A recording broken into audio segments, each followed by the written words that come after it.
Today we're here with Riley and Tintin, the creators of the infamous... Today we're here with Riley and Tintin, the creators of the infamous Robotics box shoe. So who are you and what are you selling? So we're X129 numbers, and we designed a box shoe kit to sell to teams. That's basically what I do. A lot of teams would have seen the box tube lift that Bots had on their center stage robot, and it was a 3-stage lift, similar to this prototype. They used it on their outtake, and we really liked that when we went to Worlds, and we thought it would be a great use case. And looking back on our past robots, for example, our power play robot and our center stage robot, we actually probably would have used something like this if we had access to it or knew about it. And we wanted to actually design an implementation that would be good for FTC teams to implement when it's needed. So we've got a 2-stage setup here. We've actually got 2, and it's basically a telescoping tube. So square box tube sits in the inside of another square box tube, which sits in the inside of another square box tube, as shown here, and it's cascade strong. So as a lot of people know, we were a bit pedantic about optimizing the weight and rigidity and other small optimizations on our robot last year and also the year before.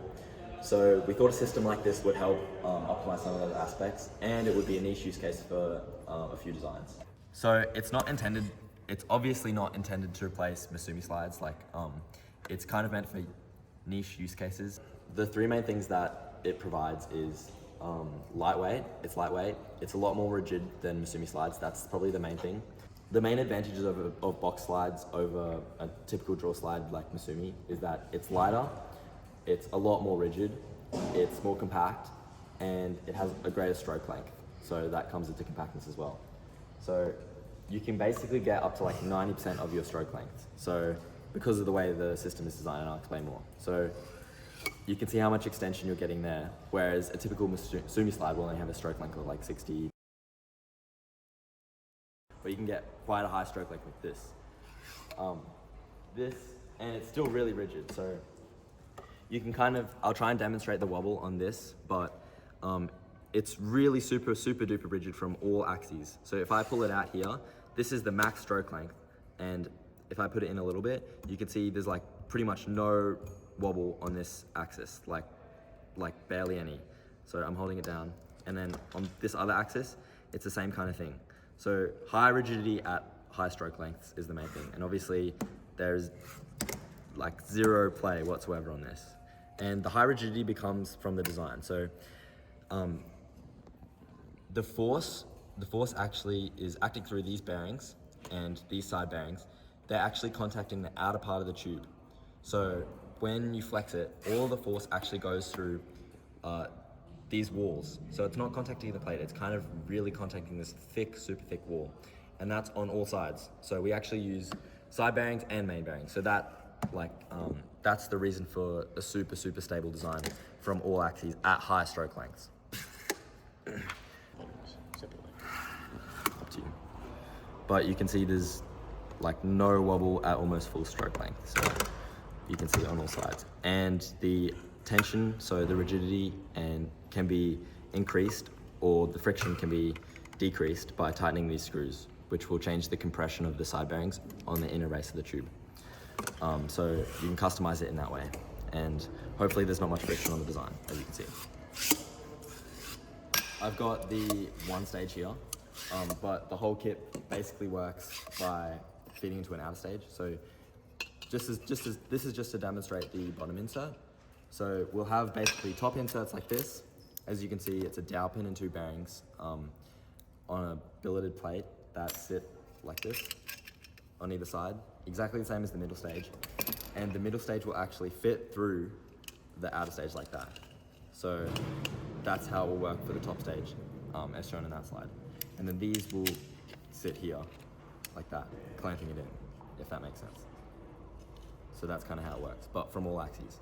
So Riley, if I were to order this kit, what would I get in it?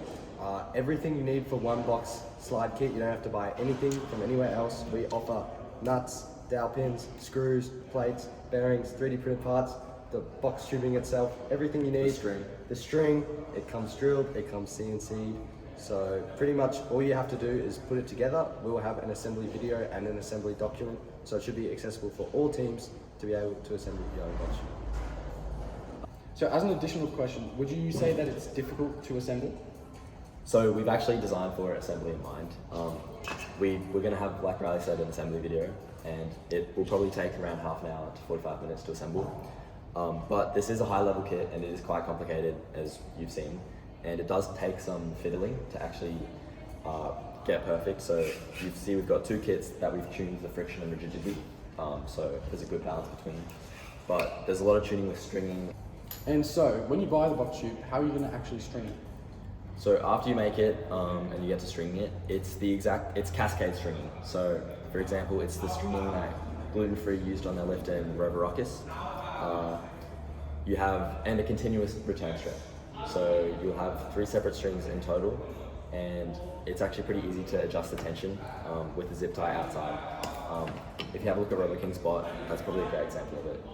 Yeah, so what's up with the mounting situation? So I'm sure a lot of teams, if they want to try and buy this, they'll look at it and think, oh, how can we actually put that on our robot? So have you thought of solutions about that? So like I said before, it's not intended to replace Masumi slides fully. Like box tube mounting has to happen at the end, which is a limitation, but there are ways you can get around this to get the full advantages of box tube. So we're gonna have documentation for this, but Robotics has also done it, but you can actually cantilever a plate out here and have an AMGN rail. So you can actually, you can have an end effector go from this point right to the full stroke length of the robot. The other obvious way is the same way that Cookie did it in center stage, which is to mount directly on the end of the tube. This works nice if you're doing pivoting box tube, for example, or your end effectors just happens to be on the end. We've also got documentation involving like how to power it, our recommended way to power it. So we've designed up plates and released the cab for this shortly with a bare motor and a belted system that can also be changed to gears for pivoting box tube and for stationary box tube. So there'll be plenty of documentation available coming soon. And so, final question, if you could put this box tube on one of your bots, would you? Yeah, short answer, yes. I would have, so I was the CAD designer for the center stage, Power Play, and Freight Frenzy robots.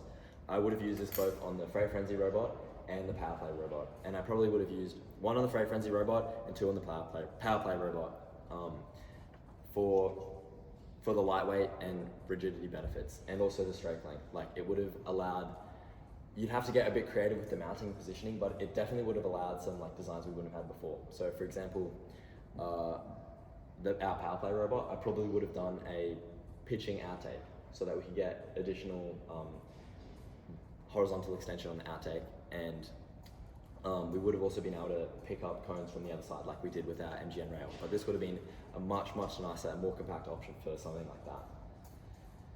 So thank you guys very much for the interview. Where are we going to be able to find you to get some box tubes? You'll be able to find the pre-order link at offsetrobotics.com. That is offsetrobotics.com. If you want to join the Discord to ask some questions, chat with the community, the link for that will be in the description below. Make sure to like and subscribe to AUS FTC. Alright, that's going in. That's going in. Alright, I think we're good.